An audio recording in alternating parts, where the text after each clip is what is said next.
मोदी सरकार के 2 कार्यकाल में जिस सेक्टर ने सबसे ज्यादा रिफॉर्म हुआ है, परफॉर्म किया है, उनमें से एक है पावर सेक्टर। 249 गीगावाट से लेकर के अब 427 गीगावाट तक उत्पादन क्षमता जुड़ गई है। अब सवाल उठता है कि जिस तेजी से अर्थव्यवस्था बढ़ रही है, उसकी जरूरतों को पूरा करने के लिए आगे पावर सेक्टर की क्या रणनीति होगी? सर, अब 427 से आगे क्या इन्वेस्टमेंट प्लान है? कितने प्रोजेक्ट अंडर कंस्ट्रक्शन है?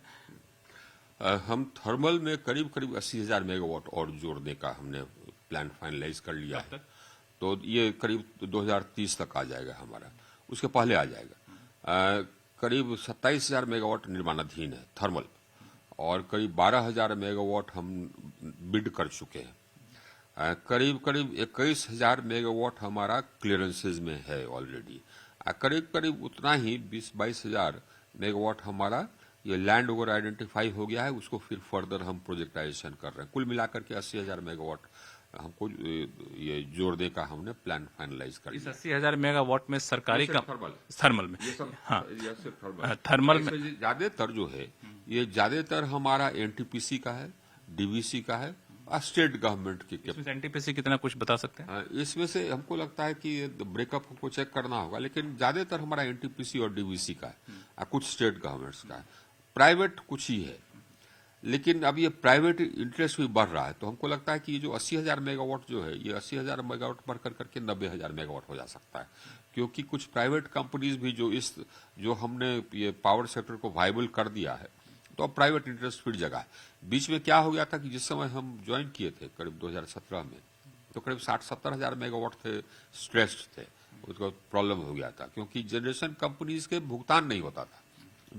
करीब 1,25,000 करोड़ का भुगतान लंबित है जनरेशन कंपनीज को, जो बिजली आपूर्ति किया था उसका भुगतान लंबित, उसको हमने सॉर्ट आउट कर दिया। उसी का परिणाम है कि अब नए इन्वेस्टमेंट यहाँ पे।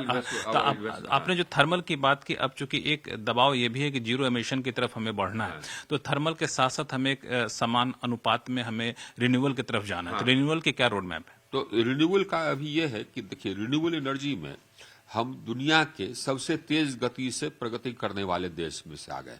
आज हमारा रिन्यूएबल एनर्जी कैपेसिटी हो गया 1,80,000 मेगावाट, 99,000 मेगावाट मेरा निर्माणाधीन है। ये ऐसा हुआ है कि हम लोगों ने, अब ये हम बताते हैं कि 2015 में COP21 में हम लोगों ने कहा था कि 2030 तक हमारी उत्पादन क्षमता बढ़ करके 40% हो जाएगी, जो हमारा कुल उत्पादन क्षमता का 40% रिन्यूएबल से होगा। वो हम अचीव कर लिए 2021 में, 9 साल पहले। और आज हमारी कुल उत्पादन क्षमता का 44% रिन्यूएबल है। तो ऑलरेडी हम दुनिया में अग्रणी देश में हैं, और कुल मिलाकर के 40-50 हजार मेगावाट हम बिड करते हैं हर साल। तो रिन्यूएबल में हम एक दुनिया में एक अग्रणी निकले, तब जबकि हमारा जो पर कैपिटा एमिशन है दुनिया में सबसे कम है। हमारा पर कैपिटा एमिशन ये औसत दुनिया के एवरेज से का 1/3। तभी ये स्थिति है। इसमें एक सवाल मेरे पास ये है कि चूंकि जिस तेजी से आप उत्पादन क्षमता जोड़ रहे हैं, तो 2 चीजों की सख्त जरूरत पड़ने वाली है। एक है आपको फ्यूल की, जो कोयले के तौर पर हम लोग इस्तेमाल करते हैं। तो कोयला मंत्रालय का मानना है कि 2030 तक हम इस तरह के कोयले में कुछ हाई ग्रेड को छोड़ दें तो आत्मनिर्भर हो जाएंगे। तो क्या अभी सिचुएशन आत्मनिर्भर की तरफ बढ़ते हुए आपको दिख रहा है, चूंकि आपके पास सप्लाई होकर आता है? हाँ, देखिए, ये कोयला मंत्रालय जो कह रहा है उसने बहुत सारा प्राइवेटाइज भी किया है माइंस को, तो हमको लगता है कि जो कह रहा है शायद वो कर ले। अभी तक, हाल तक, जब तक कि जारा प्रारंभ नहीं हुआ तब तक तो ये स्थिति थी कि जितना कोयला हम रोज खपत करते थे उससे कम कोयला हमको प्राप्त होता था, तो हमको इंपोर्ट करके ब्लेंडिंग करना पड़ा। लेकिन जब से जारा प्रारंभ हुआ है तब से स्थिति अब ये हो गया है कि जितना कोयला हम खपत करते हैं, जरूरत है उतना हमको आ जाता है। अभी हमारा जो ये भंडार है, वो जो स्टॉक्स है हमारे थर्मल पावर प्लांट्स के पास, करीब 32 मिलियन टन है, तो अभी ठीक है। लेकिन डिमांड हमारा बढ़ेगा खूब तेज। अभी भी डिमांड बढ़ा हुआ है प्रतिदिन।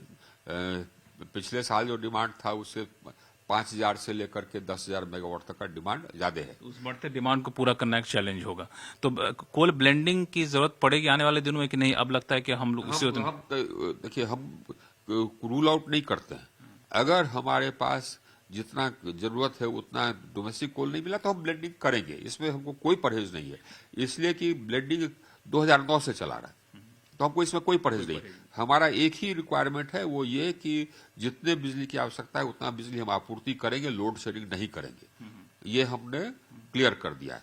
तो और उतना बिजली की हम आपूर्ति करते आए। देखिए डिमांड बढ़ गया, पीक डिमांड बढ़ करके, ये पीक डिमांड था 2014 में कुल मिलाकर के 1,30,000 मेगावाट था, वो बढ़कर कर करके हो गया है 2,43,000 मेगावाट। इकोनॉमिक ग्रोथ जिस तरह से कर रहा है वो डिमांड बढ़ना लाजमी है। एक और बड़ी चीज जो हुई है, उसके इकोनॉमिक ग्रोथ के अलावा ये भी हुआ है ना कि हमने 2,90,00,000 घरों को बिजली से जोड़ा है। यही सवाल अगला था कि जो रूरल एरियाज थे वहां पे हमने देखा कि बिजली के जो उपलब्धता है वो 20.6 आवर के आसपास हो गया है। अर्बन इलाके में 12.5 घंटे से बढ़ करके ये जो है 23.8 के आसपास पहुंच चुका है। रूरल इलाके में था 12.5 घंटे, वो बढ़कर करके करीब 21 घंटे हो गया है। अब क्या हम ये कहें कि पावर फॉर ऑल के बाद 24/7 पावर देने की स्थिति में वादा करने की हालत में हम हैं? वादा ही नहीं, हमने नियम बना दिया। हमने नियम बना दिया है कि हमने ये कहा है कि साहब लोड शेडिंग आप नहीं कर सकते। ये अगर आपके ये ट्रांसमिशन में या डिस्ट्रीब्यूशन कुछ खराबी आ गई तो ठीक है, लेकिन आप जानबूझ करके बिजली काटिएगा तो आपको पेनल्टी लग जाएगी। कंज्यूमर राइट की बात आप कर। एक सवाल और मैं आपसे पूछना चाहूंगा कि जिस तरीके से डिमांड बढ़ेगा, सप्लाई बढ़ेगा, ट्रांसमिशन लाइन बढ़ेंगे, पावर एक्सचेंज की जरूरतें बढ़ेंगी, इसके लिए आपने मार्केट कपलिंग का एक सुझाव दिया था। क्योंकि अभी ज्यादातर शेयर जो है आईएक्स के पास रहता है, तो मार्केट कपलिंग पर 30 सितंबर तक पेपर जारी करके कंसल्टेशन पूरा कर लिया गया। तो फाइनल डिसीजन कब तक होगा? अब हो जाएगा, अब हो जाएगा। देखिए ये एक देश में हमने पूरे देश को एक ट्रांसमिशन लाइन से जोड़ दिया। अब आप बिजली कहीं भी पैदा करके कहीं भी बेच सकते हैं। ये भी देखिए 2014 में एक देश के एक पार्ट से दूसरे पार्ट तक सिर्फ 36,000 मेगावाट हम ट्रांसफर कर सकते थे। आज उसको बढ़ा करके 1,16,000 मेगावाट तक कर दिया। वन नेशन वन ग्रिड कर दिया। तो ये वन मार्केट होना ही है।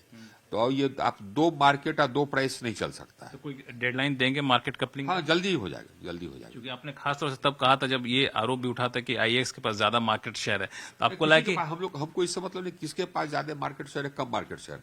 बात यह है कि एक देश में एक प्राइस होना चाहिए, क्योंकि हमने पूरे देश को एक ग्रिड से जोड़ दिया है।